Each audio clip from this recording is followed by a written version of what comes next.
مزمل صاحب آپ کے نزدیک یہ کیونکہ اجگزئی صاحب پر ایک دباؤ تو ہے نا کہ بھئی وہ خان صاحب کی وجہ سے لیڈر آف دی اپوزیشن ہے، مطلب ان کی نہایت احترام کے ساتھ ان کی پارٹی کی اپنی عددی حیثیت تو یہ نہیں ہے کہ وہ لیڈر آف دی اپوزیشن بنے، تو ایک ایسے ماحول کے اندر جہاں ہم کہتے ہیں کہ یہ حکومت یہ بڑی غیر فطری حکومت ہے، اسٹیبلشمنٹ کے سارے کھڑی ہوئی ہے اور طاقت کے زور پہ چل رہی ہے، وہاں ایک ایسا لیڈر آف دی اپوزیشن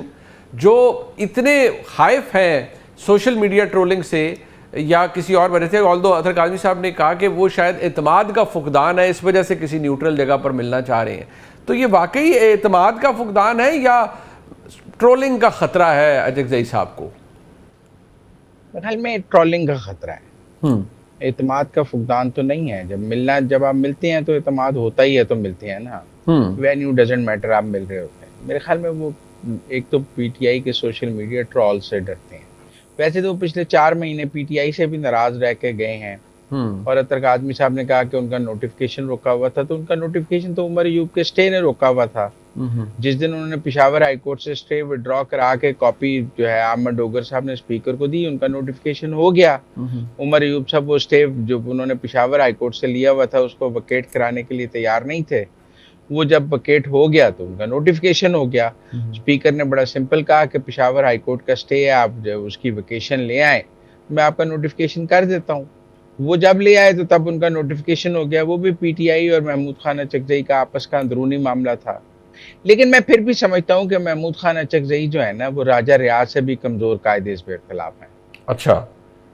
راجہ ریاض کے پاس تو پھر کوئی طاقت تھی، وہ کوئی فیصلہ کر سکتا تھا، وہ کوئی بات مان سکتا تھا، وہ کسی چیز پہ دستخط کر سکتا تھا۔ یہ تو راجہ ریاض سے بھی ڈمی قائد حزب اختلاف ہیں، یہ کچھ بھی نہیں کر سکتے۔ نہیں، راجہ صاحب تو حکومت کی سائڈ سے کھیلتے تھے نا سر، مطلب وہ آپس کی جدھر سے بھی کھیلتے تھے وہ کلیئر کھیلتے تھے نا، کچھ کھیلتے تھے تو جو بھی ان کی کھیل تھا وہ کھیل کلیئر تھا نا۔ ویسے مزمل بھائی راجہ صاحب کے وقت تو اپوزیشن ذرا سوچنا پڑے گا وہ کس ٹائپ کی اپوزیشن تھی راجہ ریاض صاحب کے وقت۔ میں کہہ رہا ہوں کہ دیکھیں محمود خان اچکزئی کے پاس کوئی اختیار نہیں ہے، ٹھیک، وہ ایک ڈمی ایک نمائشی قائد حزب اختلاف ہیں جو نہ کوئی فیصلہ کر سکتے ہیں، نہ کوئی مشاورت کر سکتے ہیں، نہ کچھ کر سکتے ہیں۔ ہر کام کے لیے ان کو پیچھے مڑ کر پی ٹی آئی کو دیکھنا ہے، کیونکہ جو ان کی ٹانگیں کھینچتی رہتی ہے۔ ان بیچاروں کو تو مردان کے جلسے میں تقریر کے لیے بھی نہیں بلایا پی ٹی آئی نے۔ میرے خیال میں ہمیں محمود خان اچکزئی سے بہت زیادہ امیدیں نہیں لگانی چاہیے۔ وہ ایک ڈمی قائد حزب اختلاف ہیں، اس سے بہتر ہے آپ بیرسٹر گوہر سے بات کر لیں، اس سے بہتر ہے آپ اسد کیسر سے بات کر لیں، کیونکہ اگر محمود خان اچکزئی کوئی فیصلہ کریں گے بھی تو وہ پی ٹی آئی نہیں مانے گی۔ یہ ایک مطلب میں آپ کو کہوں جیسے عثمان بزدار پنجاب کے وزیر اعلیٰ تھے اور ہر سیٹرڈے سنڈے عمران خان آ کے پنجاب چلاتے تھے اور پرائم منسٹر ہاؤس سے پنجاب چلایا جاتا تھا، ایسے ہی محمود خان اچکزئی بھی ایک عثمان بزدار ہیں۔ محمود خان اچکزئی بھی ایک محمود خان وزیر اعلیٰ کے پی کے طور پہ ہیں، کیونکہ یہ پی ٹی آئی کا ٹرینڈ ہے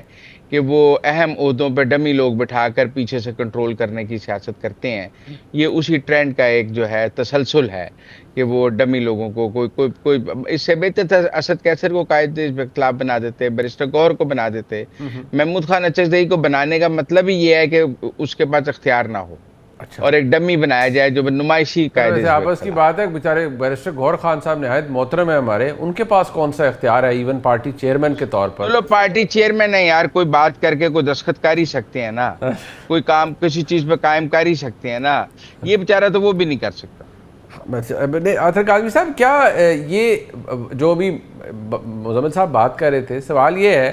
کہ اس سے زیادہ حکومت کی خوش قسمتی کیا ہو سکتی ہے؟ چیف الیکشن کمشنر ہے، ان کا ٹینیور ختم ہوئے 1.5 سال ہو گیا ہے۔ اب آپ اندازہ کریں کہ 1.5 سال ہو چکا ہے راجہ صاحب کے، اور وہ ابھی تک سلسلہ جاری ہے بائی ورچو آف این آئینی ترمیم،